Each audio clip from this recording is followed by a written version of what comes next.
ვირა დილას გისურვებ, თუმცა რაღა დილა საქართველოში უკვე კაი მაგალი გაწენებულია. მოკლედ ძალიან ბევრი ტრადიციულად ახლა ნახავს ამ ვიდეო ლაივს. ბევრი მოგვიანებით შემოგვიერთდება და უყურებს. დღეს მინდა ვილაპარაკო საკმაოდ ანომალიურ მოვლენაზე ჩვენს ქართულ რეალობაში. დიდი ხანი ვიცი, რომ ჩვენ ფსკერზე მივდივართ, როგორც ერი სახელმწიფო და საზოგადოება. ყველა ეს ალგორითმი, ესე მოცემულობა, მაგრამ ასეთი აშკარა დადასტურება, როგორიც ამ ორი დღის წინ მოვისმინე ისეთი ოფიციალური პირისგან, როგორც არის სახელმწიფო უშიშროების სამსახურის უფროსის მოადგილე ვიღაცა ბატიაშვილი, მე ასეთი დადასტურება არ მომისმენია იმ მდგომარეობის, რაშიც ვიმყოფებით. ფაქტიურად ამ კაცმა თქვა რა, დედა აღარ აკავთ. და მოკლედ ახლა რო არ გავაგრძელო ლაპარაკი, ციტირებას გავაკეთებ მისი გამოსვლიდან, თუ რა ვიცი, ახლა დიდად ახლა მაგის ფრაზები სოკრატე და პლატონია გარამყავს კაცმა ციტირება გაუკეთოს, მაგრამ იმისთვის რომ კაცმა გაიგოს რა ვითარებაში ვართ, რაღაცა დონის ანალიზი არის საჭირო, თუნდაც იმ ბრიყვის იქ რომ ხელისუფლებაში გიზის, ხო და მოკლედ ასე თქვა, ასე გამოვიდა, ასე განაცხადა, რომ ჩვენიო დაჭერაო, ჩვენი ანუ ამ საკუთარ ამ ჩვენში გულისხმობს სახელმწიფოს რა. ჩვენი მიზანიო არ არისო ქვეყანაშიო აგენტების დაჭერაო რა. ჩვენი მიზანი არ არისო კონცერტები მოვაწყობთო. თუ არა ისეო გამოვლენილიო ძალიან ბევრი მტერი და აგენტი არისო სახელმწიფოსიო, რომელიცო ძირს უთხრისო ამ საზოგადოებასო, მაგრამო არაო რა, ჩვენო არავის არ ვიჭერთო ამ მტრებს და აგენტებსო და კონცერტს არ ვდგამთო და არ ვაწყობთო. არ ვიცი ახლა ეს ვის გაუწია ამითი კონკურენცია, რომ მტერს და მოღალატეს არ ანეიტრალებს, მაგრამ გულახდილად გეტყვით, მე პირადად დავრჩი შეშფოთებული დავრჩი, იმიტომ რომ რა არის იცი, ასე ადამიანმა თქვას, რომ მე არაფერს არ ვაკეთებ სახელმწიფო პირმა იმის გულისთვის საკუთარი სამშობლო და სახელმწიფო დავიცვა და ის სახელმწიფოებრიობა დავიცვა, რომლის ვალდებულებაც ამაქვს, ვემსახურო და ვიყო მის გვერდზე. ეს ხო არ არის რაღაცა მაღაზიის თანამშრომელი, ეს არის სახელმწიფო უშიშროების თანამშრომელი და აცხადებს, რომ მე ვიცი რა ხდება ქვეყანაში, ვინ არის მტერი, ვინ უთხრის ამ საზოგადოებას ძირს, მაგრამ მე არ ვიჭერ ამ ხალხს. არ არის ის ჩვენი ქვეყნის უშიშროების სამსახურის მთავარი ამოცანა. მე ვიცი ახლა სპეციფიური საკითხი არის, მძიმე საკითხი არის, ბევრისთვის შეიძლება რთულად მოსასმენი და გასაგონია და განსაკუთრებით ამ კვირა დილით, მაგრამ სალაპარაკო საკითხი არის კაცო. სალაპარაკო თემა არის ეს, იმიტომ რომ ჩვენ ვიმყოფებით უსასტიკეს დროში, სადაც მოღალატე გველაპარაკება სახელმწიფო უწყებიდან, რომ და ამ წუთას მოგიყვებით ეგ ვინ არის, მაგრამ ეს მისი გამოთქმა, რომელიც მარტო მას არ ეკუთვნის და იქ არის ლილუაშვილები, იქ არის ივანიშვილის ნდობით აღჭურვილი კადრები, იქ არის ძალიან ბევრი ელემენტი, რომელიც შენ გეუბნება დღეს მისი ენით, რომ ჩემი ქვეყნის მთავარი ამოცანა არ არის ქვეყნის მტრებზე ნადირობა და განეიტრალება. ამას გეილაპარაკება შენ სახელმწიფო უშიშროების ერთ-ერთი უმაღლესი პერსონა, მოადგილე გელაპარაკება უშიშროების მინისტრის, რომ მე ვიცი ვინ არის აგენტი, მაგრამ მე არ ვიჭერ. და ვინ არის აგენტი, რა როგორ ხდება მისი დეფინიცია? ეს არის ადამიანი, რომელიც მუშაობს სხვა ქვეყნის სპეცსამსახურზე და მუშაობს სხვისი ქვეყნის დაზვერვაზე და დაზვერვა არ არის მარტო საქმიანობა, რომელიც შემოიფარგლება ინფორმაციის გაცვლით და ცენტრზე მიწოდებით, ხო? კონკრეტული ბენეფიტიდან აგენტი დაარქვი და რაც გინდა ის დაარქვი. ბევრი სორტირება არსებობს. თანამშრომლების სპეცსამსახურის, რომელსაც საერთო ჯამში მოისაზრება ამ დომენის ქვეშ აგენტი, ხო, სახელი, ხო? იმას შეიძლება დაავალონ დესტრუქცია შენი საზოგადოების და ქვეყნის წინააღმდეგ. იმას შეიძლება დაავალონ საბოტაჟი, იმას შეიძლება ძალიან ბევრი რამე დაავალონ. და შენ წარმოიდგინე თურმე სახელმწიფო უშიშროების სამსახურმა და კონკრეტულად ასეთმა მაღალმა იერარქმა იცის ვინ მუშაობს უცხო ქვეყნის სახელმწიფოზე, მაგრამ არაფერს არ აკეთებს. როგორ რაღაცაა იცი, მან იცის ქვეყნის ძირგამომთხრელი საქმიანობით ვინ არის დაკავებული ქვეყანაში, მაგრამ არაფერს არ აკეთებს. იმიტომ რომ კონცერტებს არ დგამს. ასეთი როგორ გითხრათ, უარგუმენტო არგუმენტი მოკლებული ყველანაირ გონებრივ მსჯელობას, ყველანაირ რეალურ მსჯელობას მე ვიწვი რომ არგუმენტი კრიმინალური. აქ ამ ადამიანს რომ გაიправოს საკუთარ თავი და ვინ არის ეს ალექსანდრე ბატიაშვილი? ალბათ დასვამთ შეკითხვას, ხო? ბევრი იკითხავს ამას, ბევრი დაინტერესდება ამით, ვინ არის ეს ადამიანი, რომელიც თავს ამხელა უფლებას აძლევს, რომ განაცხადოს, რომ ქვეყანაში მოღალატეების ლეგალიზაციას ახდენს. პირიქით თურმე აკვირდება ამ ხალხს. ეს ალექსანდრე ბატიაშვილი არის ირაკლი ალასანიას ნაპარტიალი და ქართული ოცნების ამონარწყევ გარემოში გაღვივებული ნაზირალა. ანუ მოკლედ რო ვთქვათ ეხლა რა, რო არ გავაკეთოთ დიდი ბელეტრისტიკა ვინ არის ეს ალექსანდრე ბატიაშვილი არის ტიპი, რომელმაც ალასანიას პარტიის დაშლის შემდეგ გადმოსახლდა ქართულ ოცნებაში და გააგრძელა ცხოვრება. აი მე მაგალითად გეტყვით, მე ამ კაცით ვიყავი დაინტერესებული, რომელსაც როდესაც ამას თავდაცვის სამინისტროში ჰქონდა შეხება და ასე შემდეგ და ანგრევდა იქ ყველაფერს და როცა დავიწყე ორგანიზაციულად მე ამ კაცის ყოფის წესი შესწავლა რა, აღმოვაჩინე რომ მისი ცოლის სახელზე აკუმულირებულია უამრავი საბანკო ანგარიშები, სადაც არის ძალიან დიდი თანხები განთავსებული. აღმოჩენილია უამრავი ძვირადღირებული მანქანები რამოდენიმე. აღმოჩენილია რამოდენიმე ბინა, მათ შორის რომელსაც აქირავებს ის. და იქიდან შემოსავლის წყაროები ქონდა. ტოჩკები ქონდა რა გაკეთებული. ახლა როგორც აქვთ რა, იქ თავდაცვის მინისტრს ქონდა ესეთი რაღაცეები გაკეთებული, იზორიას აზერბაიჯანის თუ ირანის ელჩზე ქონდა მიქირავებული ბინა და ახლა მე მამტყუნებ მაშინ ძმაო, მოგადგება და გეტყვის რა, ესეთი მორალია რა მაშინ. ხო, იქ აღმოჩნდა რომ ფართები აქვს თურმე გაქირავებული მის ცოლს, ხო, სავაჭრო ცენტრები ფართები და ესეთი რაღაცები და ნუ ასეთი ადამიანი, რომლის ქონებაც, რა თქმა უნდა, არალეგალიზირებულია და დაუდასტურებელია, სხვას ედავება აგენტობაზე და მამაძაღლობაზე რა. გაოცება შეიძლება. ეს არის ალექსანდრე ბატიაშვილი. ალიოშა ბატიაშვილი, იგივე ალეკო ბატიაშვილი რა. კაცი, რომელიც ჯარისკაცებს სმეტანას პარავდა, არაჟანს პარავდა და ალასანიას პარტიაში მიქონდა ჯარისკაცების ლუკმა ალასანიას პარტიის წევრების გასაძღებად რა. ეს ჩემზე კარგად არავინ არ იცის რომ ასე იყო. ვიცნობდი მაგათ პარტიის წევრებს ძალიან კარგად. 2012 წლიდან მქონდა ისეთი ნაცნობობა რომ მივედი და ვნახე ეს სმეტანა დადებული იქ აიგეო ალეკო მოგვართვაო აგერ ბატიაშვილმა და ნუ ახლა ხო წარმოგიდგენიათ რა ჯარს გაყიდის პარტიის გულისთვის და ახლა ასეთი კაცისთვის ცოტა მორალი სხვანაირი რაღაცა არის რა. ქურდია რა, ქურდია მეომრებზე მოპარული ფულით პარტიას აძღებდა და ამითი იკავებდა თავს იქ სადაც იყო. ეხლა რა მინდა კიდე ჩემო კარგებო და ჩემო საყვარელო ადამიანებო, რა ვთქვათ, როგორც კი დავიწყე მე ამ ადამიანის, რა თქვა, ლუსტრირება საჯაროდ პრესაში, მე შედაშორის ალია მაშინ ძალიან აქტიური იყო გაზეთი ბეჭდავდა ამ ყველაფერს, რა თქმა უნდა, ვერავინ ვერ გვეპასუხებოდა, ამდენი ხანი ყველა შეეძლო, მაგალითად ჩემზე ვინმე რომ დაწეროს, არასათანადო ფაქტი იყო თანამდებობის პირი დედას უტირებ იმას იმავე გაზეთში მივალ და მოვთხოვს, ვინ სად გამოგხმიანებია 1000 და 10000 ისა რა ქვია, პუბლიკაცია მიცემული, 1000-ზე მეტი ხო მაინცაა რა. კაციშვილი ყველა იმალებოდა, ოღონდ რაღაცა არ მომხდარიყო ისეთი რეზონანსული, რომ ამათი საქმიანობა გამომჟღავნებულიყო. და ამას კითხულობდა მთელი საქართველოს რესპუბლიკის მასშტაბით. უბრალოდ არ ქონდა პატივისცემა საზოგადოებას, რომ და თავისი რწმენა არ ქონდა, რომ ესეთი ღალატი როცა გამოჩნდება, ამაზე რეაქცია მისცეს. აი ეს იყო მათი ძალა, მტრების ძალა, ჩემო კარგებო და ჩემო ძვირფასო ადამიანებო და ერთადერთი მოხდა ის შავი მოქმედების წესი, საბჭოთა ბინძური კგბ-ს წესი რა, ადამიანების მიგზავნის და მამაძაღლობის. ჩემთან ეს კობაია კობალაძე მოვიდა, ბევრჯერ მომიყოლია რა ამ ნაძირლის შესახებ, პუჩისტის და მამაძაღლის, ხო?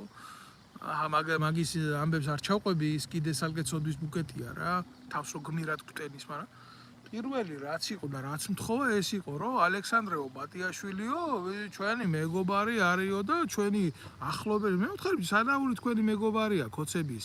აგერ იყო ალასანიას ტრაქში შემძვრალი და ყველა პროჭი გააправა 2008 წლის ომის მერე, ვინც ნაცებმა შეინახეს თავდაცვის სამინისტროში ყველა კრიმინალი და ყველა ცოდვის ჩამდენი ქართული ჯარის და ხალხის და საზოგადოების წინაშე მეთქიდა.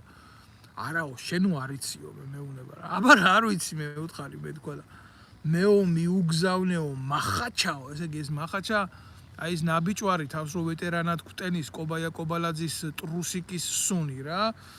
იქ ვეტერანთა სამსახურში მომუშავე ქალს თამარ მოლაშვილს დააძახა რომ შენი შვილიო ნაშვილები არისო. ამას რო კაცი იკადრებს რა. იმისგან არაფერი აღარ უნდა გაგიკვირდეთ მე. და იმანო გადმოიბირაო ეს ბატიაშვილი და ახლა ჩვენზე მუშაობს, აგერო ქოცი გახდაო ხო და ბატიაშვილს მინდა მივმართო შეყვერო შე ვიღაცა ჯერ კაცი რომ მახაჩას დაირქმევს სახელად მალხაზა თოფურიას თუ ტრახაჩა თუ ყლახაჩა ჯერ იმის დედა შევეცი და მე შენ დედა შევეცი გამიგე თქვენ ერთმანეთის დავერბოვკებულო ყლეებო თქვენ ვის აგენტობაზე უნდა ილაბარაკოთ ქვეყანაში და ვის უნდა მოუთხაროთ ბიჭო ძირი თქვენი დედა შევეცი თქვენი რა თქვენ მართლა ძირ მოსათხრელო დედა მოწყნულებო გული მერე ვარ რა ასეთ რაღაცას ვისმენ თურმე ამან იცი სახელმწიფოში მუშაობს აგენტი ვინ არის ვინ მუშაობს ამ საზოგადოების დასაზიანებლად მაგრამ არაფერს არ აკეთებს გამიგე ტაქტიკა ქონია ამნაირი რა მეტი ღალატი რაღა უნდა იყოს რომ სპეცსამსახურმა იცის და არაფერს არ აკეთებს სხვათა შორის ესეც არის უმოქმედობის ერთ-ერთი ყველაზე სერიოზული ფორმა როდესაც სპეცსამსახურმა იცის რა უნდა გააკეთოს მაგრამ არაფერს არ აკეთებს ეს არის მოქმედების ყველაზე სერიოზული ღალატის ყველაზე სერიოზული ფორმა, როდესაც აღჭურვილი ხარ ძალაუფლებით და ვალდებულება კანონის წინაშე ძალაუფლების და არაფერს არ აკეთებ. ანალოგიური მოხდა მაშინაც, როდესაც სააკაშვილი ახდენდა რევოლუცია შევარდნაძის დროს, სპეცსამსახურმა იცოდა ყველაფერი და არაფერი არ გააკეთა. ესეც ღალატი იყო. რატო? იმიტომ რომ პოლიტიკური ნება არ იყო. დღეს რა ხდება? აგერ კაცი გეუბნება, მე ვიცი ვინაა ამ ქვეყნის მტერი, მაგრამ არაფერს არ ვაკეთებ. რატო? იმიტომ რომ პოლიტიკური ნება არა იმისთვის რომ რამე გააკეთოს. აბა იყოს პოლიტიკური ნება ალექსანდრე ბატიაშვილი ვიღაცის უკანალში რამდენი ღერითმა იზრდება ის რო აქ დათვლილი იმას კბილებით აირებს. ახლა ფაქტია რა. ამათი ქონება მდიდრდება, ესენი სერიოზულად ფინანსურად ძლიერდებიან, ამათი შესაძლებლობები აღწევს საქართველოში რაღაცა საოცარ კოლოსალურ სიმაღლეებს, ეკონომიკურ ფინანსურ სიმაღლეებს, ხალხი უბედურდება. რატო და ის უცხო ქვეყანა, შენ ქვეყანაში რომ მოდის, ისე კი არ მოდის, მე აგენტი ვარ და მოვდივარ. ის ყიდულობს უძრავ ქონება შენს ქვეყანაში, იძენს სამართლებრივ სტატუსს და მე გისახლდება იქ და ახდენ შენ ქვეყანაზე მონიტორინგს. აი როგორი რაღაცა ხდება. და ეს თურმე იცის ამან, მაგრამ არაფერს არ აკეთებს და კონცერტებს არ აწყობს.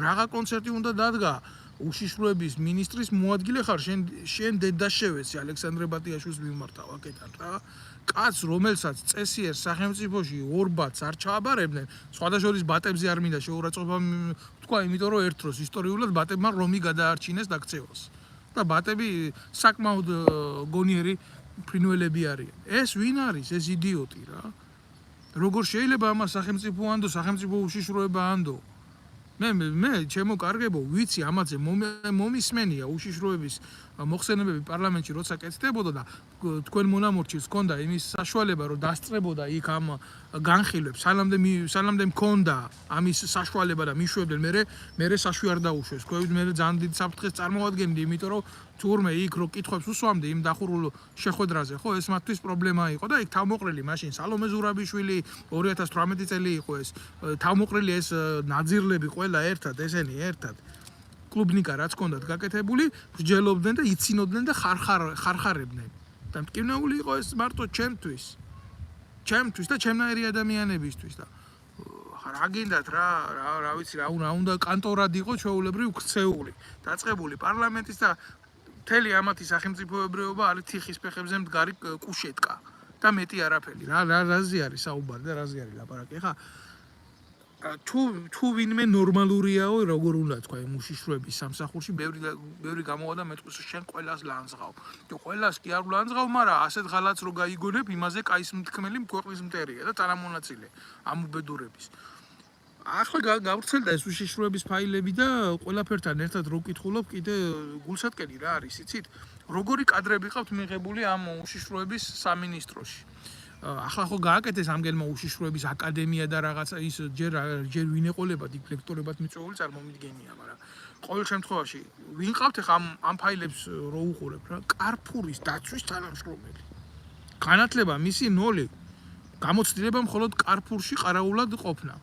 მე კი არ ვამცირებ კარფურის თანამშრომელი. ყველას თავისი მისია აქვს სახელმწიფოებრივ ცხოვრებაში და ისის უსაფრთხოებად ითვლება გარკვეული ეკონომიკური ბიზნესის. მაგასაც თავისი ცოდნა უნდა წესიერ ქვეყანაში ვერსად ვერ დაიწყებ მუშაობას თუ შესაბამისი კომპეტენცია არ აქვს დაგროვებული, მაგრამ რა უნდა ბიჭო კარფურის დაცვის თანამშრომელი სახელმწიფო უშიშროებაში. მაგრამ ამათი გაგებით უნდა რატო უნდა იცი? ადამიანი რომელიც სახელმწიფოებრივად არის გაზრდილი რომელსაც გავლილი აქვს უშიშროების აკადემია და იცის თუნდაც რას ნიშნავს და რას ემსახურება ოპერატიული თვალთვალი ადამიანზე, როგორი სანქციების შემდეგ ხდება ადამიანზე ოპერატიული აკიდება, მithვალთვალება, მიყურადება, ტექნიკური საშუალებების გამოყენება. იმას ეს გააზრებული აქვს მთელი თავისი ცნობიერებით, იმას ეს ნასწავლი აქვს მეცნიერულ დონეზე. და ის თავის მორალში სუფთაა რომ ემსახურება სამშობლოს და არა ვიღაცას, მაგრამ როდესაც შენ გადმოიყვანე კარფურის დაცვის თანამშრომელი და მიაჯაჭვე შენ სისტემას, რომელიც ცნობიერად არ არის იმ საქმესთან ახლოს, რომელსაც აკეთებს, ხო? იმას შენ იოლად ეუბნები, წადი და უთვალთვალე ვიღაცის ლოგინში რა ხდება. ასწავლე ის როგორ ხდება ტექნიკური საქმე იდეის გარეშე. და всё იმან არ იცის როგორ მოუბრუნდეს საქმეს და იმას გონია რომ შეიძლება იმას გონია რომ სწორ საქმეს აკეთებს და უბანში მე გაშლის აკეთებ ფურცელს და მე უშიშროების თანამშრომელი ვარ ძმო მანქანა ვერ დააყენე მე რა ამას აქ იმ ადგილზე დაყენების უფლება ბასლაინში სხვა რაღაცა მანქანამ რო გაიარო შეიძლება ჯარიმა მაგრამ ამას აქ ძმაო გავლის უფლება იმიტომ ოპერატიულ ზადანიაზე მიდის ბიჭი და ხელს ნუ შეუშლით აი რა გვაქცევს აი რა გუყავს და გუყავს ის რომ აგერ ფაქტი რა ჩვენი რეალობისა იზორიამ თავისი დებილად გასაღებული ძმა ვიღაცა დედამოწყნული კიტა იზოლია გვეუბნება გიჟს მისცა ოპერატიული ცნობა რომ ვიღაცა პოლიციის თანამშრომელს რო გაიჩერებიან და ეჯარიმებია ქუჩაში აეწია ეს ოპერატიული ცნობა და ენახებია რომ უშიშროების თანამშრომელი ვარ და ხელი არ შემიშალო ჩემი ღონისძიების გატარებაში არის რეალობაში ასეთი ცნობა არსებობს ასეთი რეალია მაგრამ რა უნდა და ამას იზორიაზმის ხელში, რომელიც არანაირად სტრუქტურული უწყების თანამშრომელი არ იყო, ხო? ერთადერთი მიზანი ამ ეგრეთ წოდებული სიკეთის გამოყენებისა და უпростоრად პრივილეგიისა იყო ის, რომ იყო იზორიაზმა. მტკივა. ასეთი რაღაცეები რო ხდება, მე მტკივა და ზუსტად ასეთმა რაღაცეებმა ჩვენ მიგვიყვანა იქამდე, იქამდე მიგვიყვანა ჩვენ აქამდე, რომ კაცი გვეუბნება უშიშროების მინისტრის მოადგილე, ჩვენი მიზანი არა აგენტების დაჭერა. ჩვენი მიზანი არ არის იმ ხალხის მოსპობა, რომელიც საქართველოს სიძლიერეს უთხრის ძირს, ანადგურებს, ალპობს და ნუ ძირავს. ჩვენ ამას გვეუბნებიან უკვე ოფიციალურად. და ძალიან მალე ჩვენ გვეტყვიან, რომ ჩვენ ზედმეტი ვართ ჩვენს ქვეყანაში, მე მითხრეს მაგალითად რა. გამარჯობა ჩემო კარგო. ყველას მივესალმები. მე მითხრეს რომ შენ ხელს გვიშლი რა ჩვენი გახსნილების კეთებაში და ადექი და წადი რა ქვეყნიდან რა. უამრავ ადამიანსაც ასე ეტყვიან. მე 5 წლის წინ მითხრეს ეს. გამაგებიეს თავდასხმით კვლელობის მცდელობით. და აღდი გითხრათ რა შიშისთვის კი არ დამიტოვებია ჩემი სამშობლო. იმიტომ დამიტოვე ჩემი სამშობლო. ბევრი სიმართლე მელაპარაკა რომ ბევრ გაუთვითცნობიერებელ ადამიანს რომელიც ექცევა ამათი პროპაგანდის ქვეშ რა ქონოდა რეალური წვდომა სიმართლეზე რომელიც იმედის ტელევიზიით არ გადმოიცემა და არ გადმოიცემა რუსთავი 2-ით. ეს იყო ჩემი ბრძოლის მოტივი. ესენი მოგწამლავენ და მეორე დილას გადმოვა ეს კუზანოვა და გადმოვა ეს ნინიბა დურაშვილი და გადმოვა ეს მეტრაკიან რიჯოხაძე და გადმოვა აი ლაპარაკებს ხალხი მერე არის როგორი კაბა ეცვა და ნინის როგორი ნიფხავი შარვალი ეცვა. ეს გახდება საზოგადოების განხილვის თემა და რა ის რეალურად რა მდგომარეობაში ვიმყოფებით ვინ გაპატიებს შენ ნებისმიერ რაშენებულ ქვეყანაში ვინ გაპატიებს რომელიმე სახელმწიფო მოხელეს აპატიებენ იმას რომ თქვას რომ მე ვიცი აგენტის აზის მაგრამ მე იმას ხელს არ ვყიდებ გამორიცხულია ხალხო, გამორიცხულია ხალხო. ისეთი სახელმწიფო მოხელე ინკვიზიციის ცეცხლზე დაიწვება თანამდებობრივად, რომელიც ხალხს ეტყვის მე შენ ღალატობ პირში. რა ბედი უნდა კონდეს ქართულ ოცნებას ამ ყველაფრის მერე, რომელიც ასეთ უპასუხისმგებლო ხელისუფლებას გტენის, რომელიც გეუბნება მე ვიცი ღალატი სად ხდება, მაგრამ მე ხელს არ ვკიდებ. მე ბევრჯერ გავიმეორებ ამას რა. მე ბევრჯერ გავიმეორებ. ერთადერთი ძალა ქართული ოცნების არის ის, რომ არ გააჩნია საზოგადოებას შემეცნების უნარი საკუთარი უსაფრთხოების რა, საკუთარი ძალის ის არ გააჩნია შეგრძნების უნარი რა. აი ეს მინდა მე რომ ვილაპარაკო, ეს მინდა ამაზე მე მინდა რომ ძალიან დიდი საზოგადოებრივი განხილვები მოვაწო, იქნებ და გამოვხიზლეთ ხალხო. იქნებ და მიუხვდეთ რაშია საქმე. ეს არის უსაფრთხოება, ჩვენი უსაფრთხოება, ქართული უსაფრთხოება ყველაზე სუსტი კავკასიაში.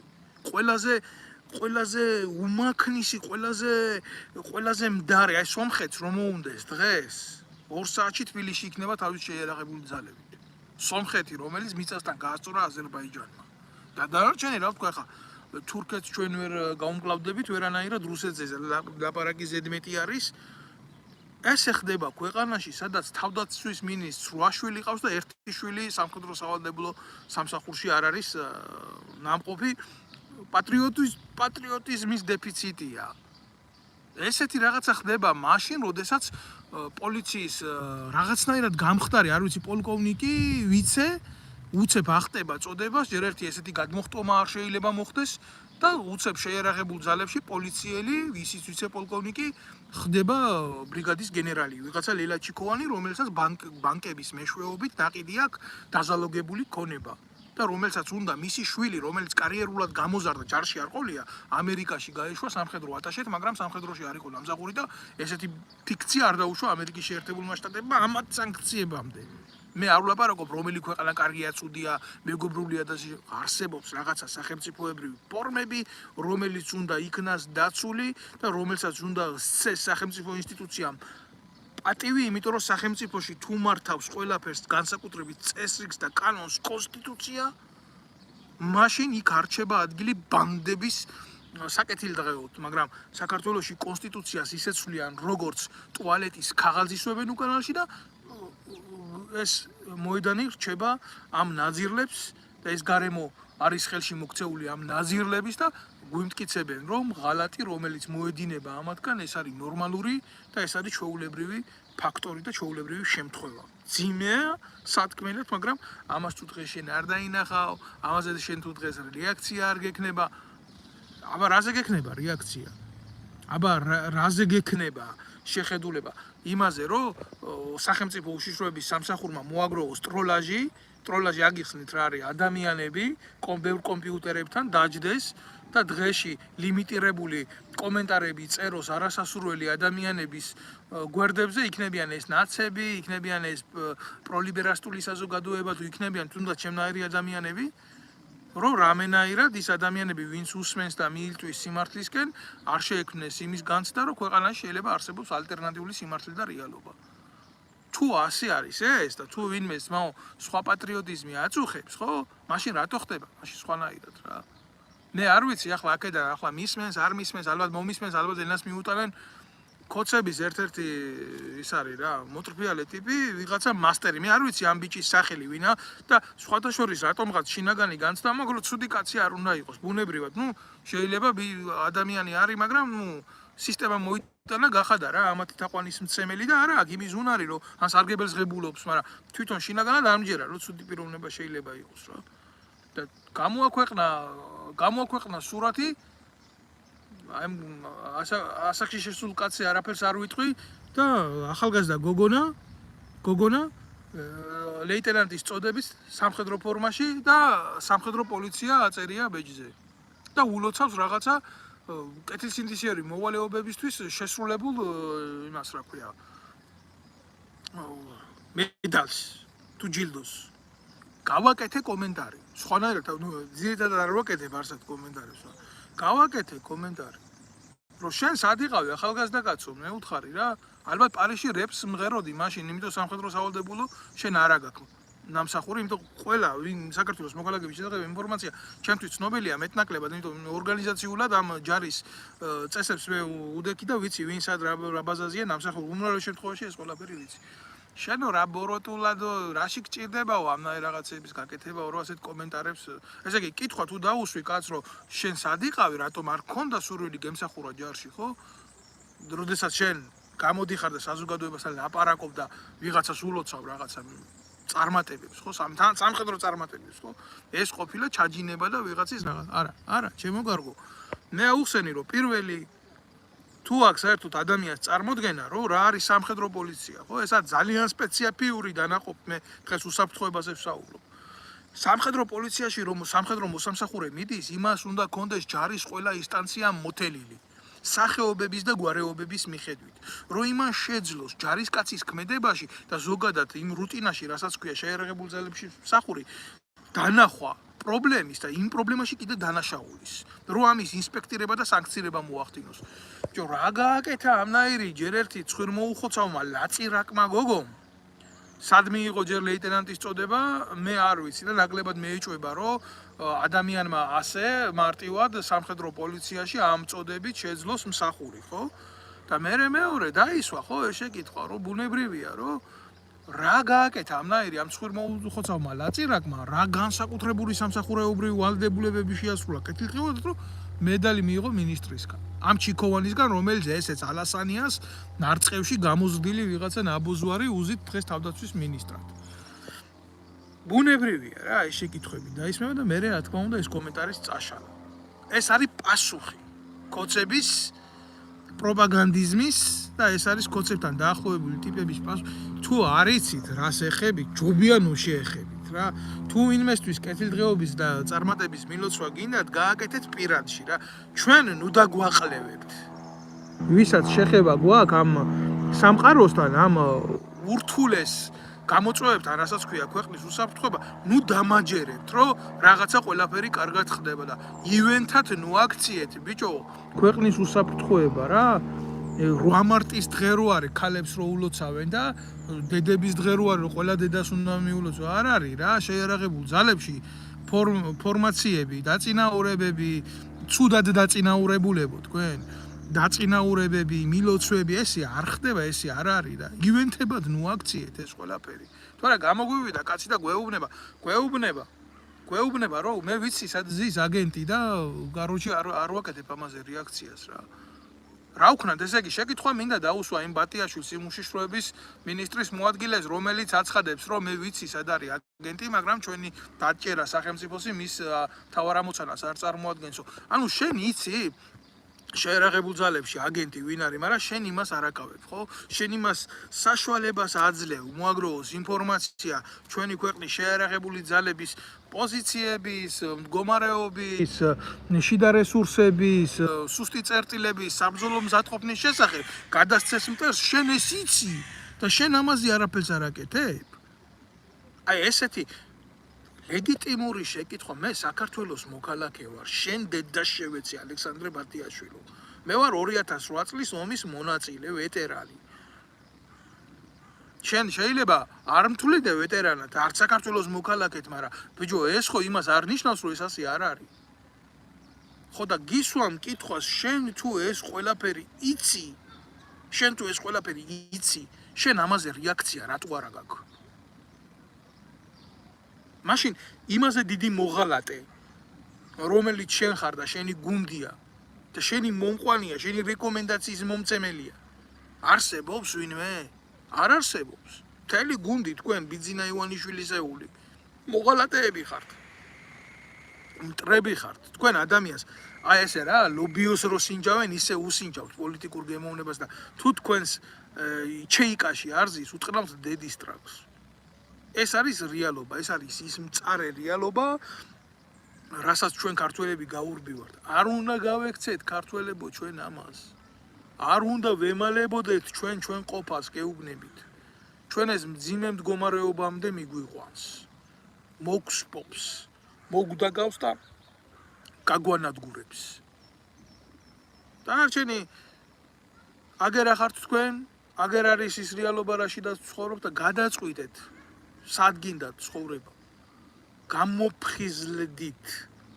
ამათი ურა პატრიოტიზმი ქოცების, რომლებიც მოიაზრება იმაში, რომ აი ნებისმიერ ქვეყანას დაუდგებით ძმაო წინ, ოღონდ ჩვენ სახელმწიფოს არავინ არ შეეხოს, ოღონდ ჩვენ თავზე არ გადაგვიაროს, თორემ მე ამერიკა ვინ ჩემი ფეხებია, გადაულეთ ჩვენ თავზე, ჩვენ კოცები ვართ, როცა შენ ქვეყნის გმირად იზრდები, აი ესეთი ლაიტმოტივები რო აქვთ რა, მონა უძახეს და დაუბადებული ვარ რომ ვიყო მონა და საქართველოს მედგას უღელი. აი ესეთ ბელეტრისტულ უადგილო შედარებებს რო ახდენენ. თქვენ მონების სტატუსი ვინ მოგცათ მონების სტატუსი?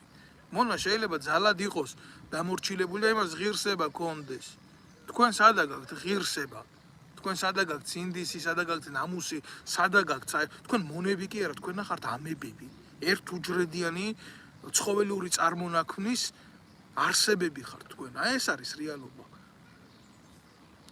ძალაუფლებაზე უზომოდ შეყვარებული ნაძირლები, რომლებსაც თქვენ გგონიათ, რომ ეს ნორმალურია. და როგორ მე სულ ლაპარაკობ იმაზე, როგორი უნდა იყოს საზოგადოება. ეს რო განაცხადა ბატიაშვილმა, ბატიაშვილის ცოლს, ბატიაშვილის შვილს, ბატიაშვილის დედას, ბატიაშვილის მამას იმ საზოგადოებაში, სადაც ცხოვრობს, შვიდად გავლის უნარი არ უნდა კონდეს. აი ირინა რამდენი გადაგიხადესო, აი მეტი შენი დედის მუტელი მოუთხარ, რამდენი დავით ნემსაძეს არავინ არაფერი არ გადაუხადა რა. აი ირინა წადი და ბატიაშვილის ცოლს მოკითხე. უამრავი კარტები რო აქვს, სადაც უზარმაზარი ანგარიშები დევს, სადაც უზარმაზარი ქონებადევს, სადაც სახლებია, რომელსაც აქირავებს, სადაც მანქანებია ძვირადღირებული, მიღებული. იმას მოკითხე, რამდენი გადაუხადეს ქვეყნის და სამშობლოს ღარაჯი, ირინა. აი ეგ არის სიმართლე. მე ახლა ამ იდიოტს კი არ უნდა ვეპასუხებოდე, ეს ჩემზე კი არ მოქმედებს, მაგრამ რა არის, იცი, გული მტკივა რატო? აი ამაში უხდის სახელმწიფო უშიშროება ამ ნაძირალას ფულს, რომ შემოვიდეს და ესეთი ნარატივი გაავრცელოს რა. რა უნდა გადამიხადონ? შედედა მოთხრულო, ქვეყანა დავტოვე, თავზე დამესხით, ლამის მომკლეს, მამა გარდამეცვალა, გასვენებაში არ ვიყავი, მოსული და მე უნდა გადამიხადონ კიდე. აი ვიცი. თუ აი რას გეტყვი, იცი? მოდი ასე გავაკეთოთ რა, ხო ბატიაშვილზე ვლაპარაკობ. ავდგეთ, გამოიტანოს ბატიაშვილმა მისი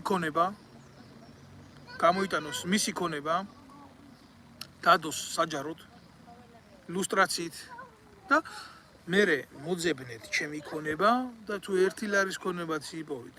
მამა პაპისეულის სახლი მაგ ერთი სოფელში და ნუ ახლა ის ჩემი შენაძენ ქონება და არ იცვლება რა. სხვის ჯიბეს თვლიო, მე მეუბნება და ხო, ჯერ ერთი შევადაროთ რა ჩემი და ბატიაშვილის ქონება და მე მეორე რა ხდება, იცი? აი იმ შეკითხვაზე სხვის ჯიბეს რო ვთვლი რა. როდესაც ადამიანი მოდის სახელმწიფო პირად, ამხელა პირად, ხო, მისი ქონება უნდა იყოს ფილტრირებული და ლუსტრირებული რა. ეს არის ვალდებულება დემოკრატიული პროცესის, იმიტომ რომ საზოგადოებას არ გაუჩნდეს ეჭვი, რომ მას რამის პარავ. და როდესაც ესეთ მოღალატეობრივ განცხადებებს აკეთებ და შენ ანგარიშზე ძალიან დიდი ქონება ტრიალებს მანქანების, პირადი ბინების, რა ვიცი, მიწების, სავაჭრო ცენტრების სახით, ხო, მაშინ ჩდება ესეთი განცდა, რომ ეს ღალატის ფასად არის გაკეთებული. ხო, აი ეს არის რა, სხვის ჯიბეს კი არ ვთვლი. ჩემი ქვეყნის უშიშროების მინისტრის მოადგილის ჯიბეს ვთვლი რა და მე ვალდებული ვარ ესე იყოს, იმიტომ ნებისმიერ დემოკრატიულ ქვეყანაში ასე არის. აქ როგორ არის, იცი? ერთი ხო გიყვართ ამერიკული დემოკრატია. ხო გინდათ რომ იცხოვროთ იმ საზოგადოების სიმაღლეებზე, გქონდეთ ისეთი ხელფასები, პენსიები, დაფასება, შეგრძნება სამოქალაქო მდგომარეობა თქვენი კეთილდღეობის რა. გადახედეთ რა ხდება ადამიანებს, რომლებსაც ხელი წაუწდებოდა ესეთ რაღაცეებზე, ხო? კარგავდნენ ყველაფერს, იმ ქონებას, რომელიც ლეგალურად და არალეგალურად დაუდასტურებელი ქონდა. და მე გეკითხები შენ, როდესაც ქვეყანაში 200 ლარია პენსია და ვეტერინი 7-დან 100 ლარამდე გაზარდეს და იმასაც არ აძლევენ თუ რაღაცა ვითომ ეგრეთ წოდებული მუშაობა დაიწყო, რატომ უნდა კონდეს ბადიაშვილს ამხელა შემოსავალი რა? რატო უნდა კონდეს? რისი გულისთვის უნდა კონდეს, ან საიდან უნდა კონდეს? მარტივად ისმის ეს შეკითხვა რა. და ესეთ შეკითხვას რო არ ვსვამთ ჩვენ ქართველები რა, ჩვენ მდგომარეობაში, ხო? იმიტომ არის რომ მე პრემიერ-მინისტრის პენსიონერ მამას აღმოაჩნდება 30000 евро იმისთვის რომ ჩარტერი დაიქირაოს და ასე შემდეგ. და მე ბატიაშვილი მოგადგება და გეტყვის იმის ქონებას თუ არ თვლი, ჩემ ქონებას რატო თვლი? მეც ხო ჩვეულებრივ ამ ქვეყანაში ვცხოვრობ და მეც ერთ-ერთი ტიპი ვარ, რომელიც ბიუჯეტს ჯარცვავს. ნორმალურია, ხო?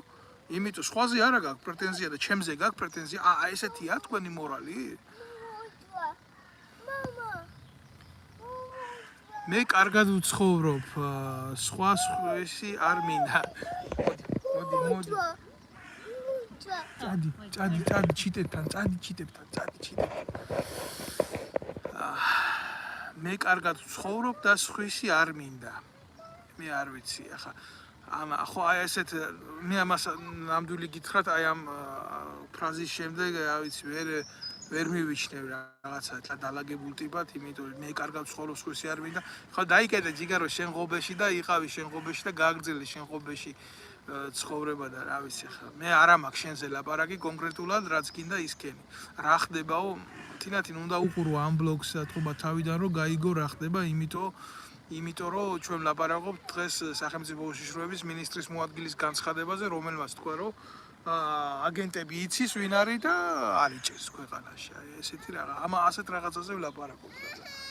თქვენ შეგიძლიათ მაგ თემაზე არ ილაპარაკოთ, არ გქონდეთ განცდა, არ გქონდეთ ურთიერთობა მაგ მე მაქვს. მე სერიოზული პროტესტი მაქვს, რომ ამ ყველაფერთან მიმართებაში მქონდეს რეაქცია და ვაძლევ კიდევაც კაცო რეაქციას, ყველას თავისი საქმე აქვს რა. მე მაქვს ჩემი საქმე და ამ საქმეს ვემსახურები. всё, ამის თქვა მინდოდა მე და მე ვფიქრობ, რომ ბატიაშვილისთვის ნამეტანი დიდი პატივი იყო დღევანდელი გამოსვლა და ბატიაშვილისთვის ნამეტანი დიდი პატივი იყო ამ ხელა ეთერის დათმობა და ზოგადად შევხედოთ რა. და ზოგადად დავინახოთ კიდე რამდენი გამოხმაურება ექნება ამ ასეთ მოღალატეობრივი პოლიტიკის გაგრძელებას ქვეყანაში რა. არასერიოზულია ეს არის ტანდემური ღალატი, ეს არის ხიდის ჩატეხვა ჩვენი ქვეყნის საზოგადოებისთვის, ჩვენი ქვეყნის ცხოვრებისთვის. იყავით ძალიან ფრთხილად, იმიტომ დღეს თქვენ გეუბნებიან, რომ ეს არის ლეგალური ღალატი რა. ემსახურების ქვეყანასაც გინდა თქვენ არ დაგიჭერენ იმისთვის, რომ მოღალატე ხართ რა. ესეთი რეალია დადგა ჩვენს ყოფაში რა. მე ყველას მოუწოდებ, ვინც ნახავს ამ ვიდეო ბლოგს, ვინც მოგვიანებით შეხედავს, ვინც ახლა უყურებს, რომ გამოიწეროს ჩემი ვიდეო არხი, მე ამათ მიზან მიმართულად ვებრძვი, ამათ წინააღმდეგ ვიბრძვი მთელი რესურსით. მე სხვა რესურსი არ გამაჩნია თუ არა იმისა ვილაპარაკო სიმართლე, ამიტომ ერთადერთი შესაძლებლობა რაც მაქვს იმისი რომ მოუწოდო ხალხს იყვნენ მიდრეკილი სიმართლის მიმართ. ხო. ამიტომ გამოიწერეთ გლობალურად ვინ შეხედავთ ეს იქნება ერთადერთი ძალა იმისი რომ ამათ პროპაგანდას გავცეთ პასუხი. მე სხვა შესაძლებლობები არ გამაჩნია. გამაჩნია მხოლოდ ეს შესაძლებლობები. სიმართლით გავანადგურო ამათი პროპაგანდონისტური უბედურება რა. ეს ირინა, მოკლედ ბევრი თავისუფალი დრო მაქვს. იმხელა თავისუფალი დრო მაქვს. ირინა, იმხელა თავისუფალი დრო მაქვს, რომ შენ ყოველ შემთხვევაში და შენაირებს ჩემი ქვეყნის ღალატში ხელი შეგიშალოთ რა. თუ არა დამიჯერე რა, გაცილებით დაკავებული ვარ ვიდრე შენ ეს შეიძლება წარმოგედგინოს და შენაირი ადამიანები დემოკრატიულ სამყაროში, კაპიტალისტურ სამყაროში, სადაც ყველაფერი აწყობილია დროზე, ხო, 1 საათი ვერ გაძლებენ ყველანაირ რესურსის გარეშე. არა, მე ჩემი ქვეყანა მიყვარს და ამიტომ ძალიან ბევრ დროს გამოვნახავ იმისთვის, რომ შენაირ მოღალატეებს ხელი შეუშალო ბატიაშვილის ტოტალური ღალატის მიერ გაправებაში რა. აი ამას გავაკეთებ ნამდვილად რა. ხო, ირინა ხარ თუ რა სირიც ხარ რა, ჩემთვის ერთი არც მაგი არა ხარ, შენ ხარ ტროლი, რომელსაც მინიჭებული აქვს სახელი და ავრცელებს ნარატივებს. ამიტომ მე ვიცი რა თქვენი ქარხნის პრინციპი და ამ ტროლების ქარხნის პრინციპში რას ემსახურებით, რა საქმეს აკეთებთ, ეს ჩემთვის ძალიან კარგად არის ცნობილი სამწუხაროდ, რომ ამაში მიდის ქვეყნის რესურსები და ფული მიდის ამაში სერიოზული, კაცო, ხალხის ფული მიდის, გაჭირვებული ხალხის ფული მიდის ამ ყველაფერში რა. ამიტომ მიაქციეთ ამ ყველაფერს ყურადღება და ნუ დაუთმობთ რა თქვენ სამშობლოს სხვას რა. დავასრულეთ ჩემი ვიდეო გამოსვლა, გისურვებთ ყველას შვიდ კვირადილას და იყავით ფხიზლად იმისთვის, რომ თქვენი სამშობლო არ გახდეს სხვისი სამშობლო. გმადლობთ.